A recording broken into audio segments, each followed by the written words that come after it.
दोस्त ना रहा, प्यार प्यार ना रहा, जिंदगी हमें अब तेरा एतवार ना रहा। गाना तो फिल्मी है, पर यह गाना पटना के चर्चित नीलेश मुखिया हत्याकांड से जुड़ता चला जा रहा है। अभी तक नीलेश मुखिया हत्याकांड में पटना पुलिस कई बार प्रेस वार्ता कर चुकी है और कई सारे खुलासे भी कर चुकी है।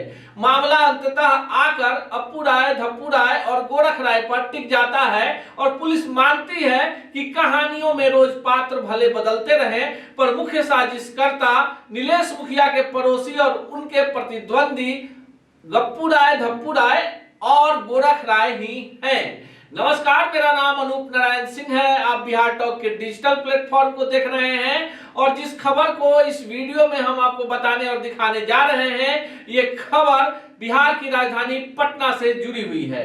पटना में एक मोहल्ला है दीघा का। दीघा वैसे तो मालदह आम के कारण जाना जाता है, पर अब ये एक औद्योगिक क्षेत्र बन चुका है और पटना के कई नामचीन विद्यालय इसी इलाके में है। इसी इलाके में एक वार्ड है 22B यादव बहुल वार्ड है और यहां से नीलेश कुमार उर्फ नीलेश मुखिया की पत्नी सुचित्रा सिंह वार्ड पार्षद हैं।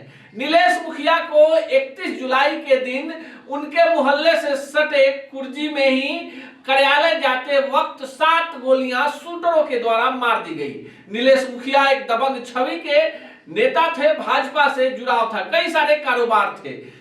गोली लगने के बाद नीलेश मुखिया जिंदगी और मौत से लंबे वक्त तक जूझते रहे और अंततः जो नीलेश मुखिया थे 23 अगस्त को दिल्ली में इलाज के दौरान हार्ट अटैक आने से उनकी मृत्यु हो गई। 24 अगस्त को नीलेश मुखिया का जब शव पटना आया, तब उनके समर्थकों ने जो आरोपित थे पप्पू राय, धप्पू राय और गोरख राय, और जिनका घर नीलेश मुखिया के घर से 100 मीटर की दायरे में है, उस पर हमला कर दिया।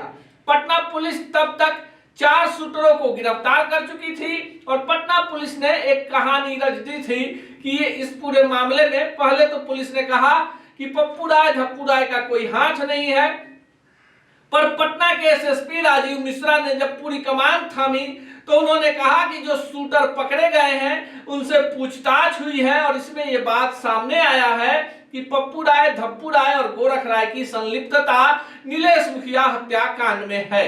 इस खबर को हमने भी दिखाया था और इसी एंगल पर पुलिस की कहानी आगे चल रही थी। कई लोगों की गिरफ्तारी हुई और इसी बीच 3 दिन पहले कुर्की जब्ती भी हो गया पप्पू राय, धप्पू राय और गोरख राय के घर पे। पुलिस ने पहले इश्तेहार चिपकाया था, लेकिन यह भी खबर नहीं है आज की। आज जो हम आपको खबर बताने जा रहे हैं, हमने पहले ही कहा कि दोस्त ना रहा। तो ये दोस्ती जो थी अजय राय से थी नीलेश मुखिया की। अजय राय और नीलेश मुखिया दोनों मिलकर जमीन का कारोबार करते थे। 5 कट्ठे का एक प्लॉट पटना के अटल पथ पर, जो सड़क आर ब्लॉक से दीघा तक जाती है, उस सड़क पर अजय राय ने खरीदा। उसमें अजय राय की माने तो नीलेश मुखिया ने 38 लाख रुपए लगाए थे। उस जमीन की कीमत होती है 7 करोड़। जब अजय राय ने जो जमीन नीलेश मुखिया के नाम से रजिस्ट्री हुई थी वो जमीन वापस मांगी तो नीलेश मुखिया ने उस जमीन की कीमत लगा दी 45 लाख। इसी बात को लेकर अजय राय और नीलेश मुखिया के बीच कहासुनी हुई और नीलेश मुखिया ने अजय राय को कई लोगों के सामने अपमानित किया। ये बात अजय राय को कहीं ना कहीं मन में धर गई और अपमान का घूंट पीकर अजय राय रह गए। ये कहानी हम अपने तरफ से बनाकर आपको नहीं सुना रहे, ये कहानी पटना पुलिस के द्वारा दी गई सूचना, अजय राय की गिरफ्तारी और अजय राय के साथ ही साथ एक और लाइनर संतोष की गिरफ्तारी के बाद पटना पुलिस ने दी है। पटना पुलिस की कहानी है और उसे हम आपके सामने प्रस्तुत कर रहे हैं। जब अजय राय अपमानित हो गया तो उसने संतोष के माध्यम से नीलेश मुखिया के धूर विरोधियों पप्पू राय, धप्पू राय और गप्पू राय से संपर्क साधा। हालांकि जो पुलिस सूत्र हैं वो कह रहे हैं कि अजय राय जो है कुर्जी बालूपर का रहने वाला है और पाटलिपुत्रा थाने में दुष्कर्म के एक मामले में फरार चल रहा था, यानी पटना पुलिस की नजर में नहीं था। अब अजय राय जो है वो नीलेश राय के खिलाफ में जाकर विरोधियों से मिल जाता है और इस बात की भनक नीलेश मुखिया को नहीं लगती है।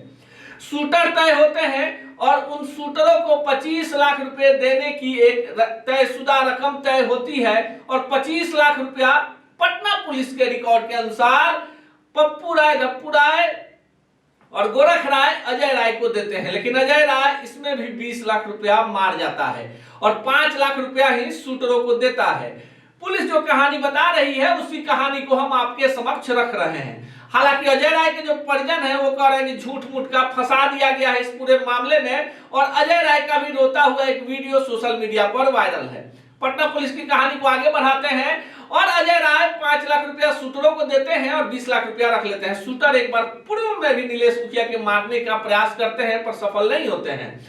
फिर अजय राय पर दबाव बनता है जिन लोगों ने पैसा दिया है उनका, और अजय राय शूटरों से पैसा वापस मांगते हैं। 48 घंटे का अल्टीमेटम दिया जाता है और 31 जुलाई को नीलेश मुखिया पर जानलेवा हमला होता है। 7 गोलियां मारी जाती हैं, सीसीटीवी कैमरे में ये रिकॉर्ड भी हो जाता है। और उसके बाद नीलेश मुखिया जो है 23 अगस्त तक पटना के रूबन, उसके बाद एयरलिफ्ट करके उनको ले जाया जाता है दिल्ली। दिल्ली जाकर बड़े हॉस्पिटल में इनका इलाज होता है। भाजपा के तमाम बड़े नेता आते हैं, राजनीति होती है और नीलेश मुखिया होश में आने के बाद दिल का दौरा पड़ने के कारण इस दुनिया को विदा कह जाते हैं। ये कहानी पटना पुलिस की है। अब इस कहानी पर थोड़ा सा और विस्तार से आपको बता दें कि सुचित्रा सिन्हा जो है नीलेश मुखिया की पत्नी, वो कह रही है कि पुलिस लाख कहानी बना ले पर असली सूत्रधार पप्पू राय, धप्पू राय और गोरख राय है। जब तक इन तीनों की गिरफ्तारी नहीं होती, तीनों को फांसी की सजा नहीं होती, तब तक उनका आंदोलन जारी रहेगा। रोज दीघा इलाके में मोमबत्ती जुलूस निकाला जा रहा है। हजारों की तादाद में लोग सड़कों पर रहते हैं, मीडिया कर्मियों की भीड़ रहती है, राजनेता भी आते हैं। बताया जा रहा है कि इस पूरे मामले को लेकर पूरे पटना की राजनीति प्रभावित हो गई है और इसका बड़ा असर लोकसभा चुनाव में भी देखने को मिल सकता है। हालांकि दीघा जो विधानसभा क्षेत्र है वो पटना साहिब के अंतर्गत आता है और भाजपा के विधायक हैं संजीव चौरसिया। संजीव चौरसिया लगातार नीलेश मुखिया के परिवार के साथ खड़े हैं। पटना साहिब के सांसद रविशंकर प्रसाद खड़े हैं और राजद के भी कई नेता जो हैं लगातार नीलेश मुखिया के परिवार के साथ खड़े हैं, जिसमें रितलाल यादव हैं, जिसमें मनेर के विधायक भाई वीरेंद्र हैं और कई सारे लोग हैं। पर पटना पुलिस की जो कहानी है, ये तमाम कहानियों को अगर सच मान लिया जाए, दोस्त के लिए 7 करोड़ वाले मामले को सच मान लिया जाए और अजय राय ने ही साजिश रची, तो फिर पटना पुलिस के तमाम जो तेज तर्रार अधिकारी हैं जिन्हें विशेष टीम में शामिल किया गया है, क्यों पप्पू राय, धप्पू राय और गोरख राय तक नहीं पहुंच पा रहे हैं? ये सवाल हम नहीं पूछ रहे, ये सवाल नीलेश मुखिया की पत्नी सुचित्रा सिंह पूछ रही हैं और कह रही हैं कि क्या यही कानून का राज है, क्या यही सुशासन है? और महज एक ही शहर में कुछ किलोमीटर की दूरी पर रहने वाले मुख्यमंत्री, क्या आप इतने निष्ठुर हैं कि आपको नहीं लगता कि एक जनप्रतिनिधि के पति की हत्या हो जाती है और आप मातम पुरसी के लिए भी नहीं आते? इस खबर में फिलहाल इतना ही। अगली खबर में आएंगे, विस्तार से बिहार के दिन भर के उठापटक राजनीतिक खबरों के बारे में बताएंगे। देखते रहिए बिहार टॉक को। ऐसे ही खबरों के लिए जुड़े रहिए बिहार टॉक से। यूट्यूब पर लाइक और सब्सक्राइब करें, बेल आइकन जरूर दबाएं। फेसबुक, ट्विटर और इंस्टा पर फॉलो करें। धन्यवाद।